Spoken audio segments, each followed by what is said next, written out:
when the leopard grew old, in a time when the drums still spoke and the earth had not forgotten the footsteps of the gods, there lived a man named Ajani in the village of Odin.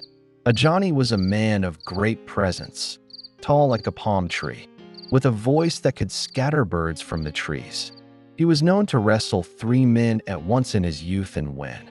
His name was spoken in distant lands because of his strength and wealth. But his soul was darker than the night without stars. Ajani's compound was the biggest in the village. His yam barns stood like proud soldiers. He had 3 horses and 20 goats, and his farmland reached as far as the Omi River. But none of that wealth ever brought peace to his home. His wife, Morounkeji, was the kind every man prayed for, beautiful like the morning dew on kola leaves, patient like the tortoise, and wise like the griots of old. She bore him 5 children, 3 girls and 2 boys, but her presence in the house was like a shadow, always seen, never heard. Ajani never spared her his wrath. If his meal was too hot, she was slapped. If the rain fell and soaked the yam, she was whipped. Even when she wept, he would say, "You are a woman. Your tears are meant for washing feet." He would come back drunk, staggering like a lost goat, and shout curses that woke even the spirits. The children would hide behind the walls, while Morounkeji quietly bore her pain, like a tree bears the sun, without complaint. The village elders would call him Ajani. A man who breaks his own home is like the monkey, who mocks the tree that shelters him.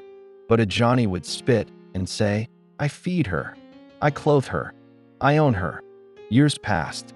Ajani grew older, but his heart remained bitter. His children began to leave. The daughters married far away, and the sons, tired of their father's tyranny, moved to the town to find peace. Only Morounkeji remained, tending to the compound with her wrinkled hands, still cooking, still sweeping, still praying.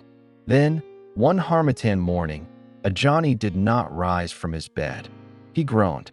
His legs refused to move. His chest burned like fire. His tongue turned dry, and his voice was no louder than a whisper. The strong man who once terrified his household now lay powerless like a newborn chick. He sent for the herbalist. The herbalist came, looked into the cowries, and said, "You are not dying from sickness. You are dying from your deeds. The cure you seek is not in roots or leaves. It lies in the heart of the woman you broke." Ajani laughed weakly. "She? What does she know of healing?" The herbalist shook his head.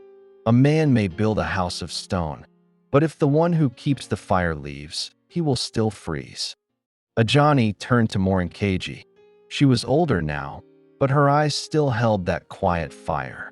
He reached for her hand with trembling fingers. "Moroun, please. I wronged you. I was blind, drunk with pride. Forgive me. Save me. Speak to your gods. Let me live." Morounkeji did not answer immediately. She looked at the man who had reduced her to silence for decades. She saw not a husband, but a broken man, a shadow of himself. Then she spoke. "Ajani, when a gourd falls and breaks, you cannot drink from it again, but you can plant a seed in its shards. You are lucky the gods still listen." She entered the forest.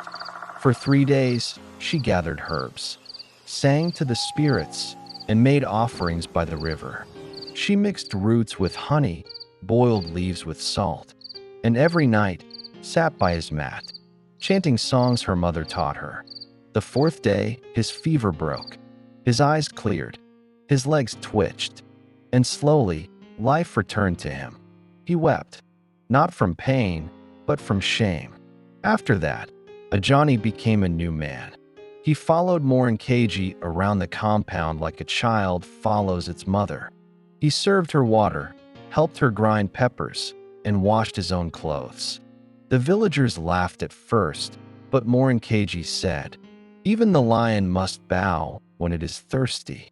Ajani built a shrine in her honor, not as a goddess, but as the woman who saved him. He gathered the young men of the village and told them, "A man who breaks his wife breaks his future. Treat her well, and the gods will smile upon your house."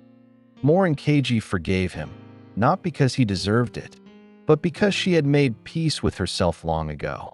She taught the women of Odin how to make healing potions. And when she died, the baobab tree by her hut grew twice as tall, its leaves whispering her name to the wind. And Ajani? He lived the rest of his days humbly, seated beneath that tree, telling young boys stories of his past and begging them never to repeat his mistakes. Because when the leopard grows old, it must learn the ways of the lamb or be eaten by time.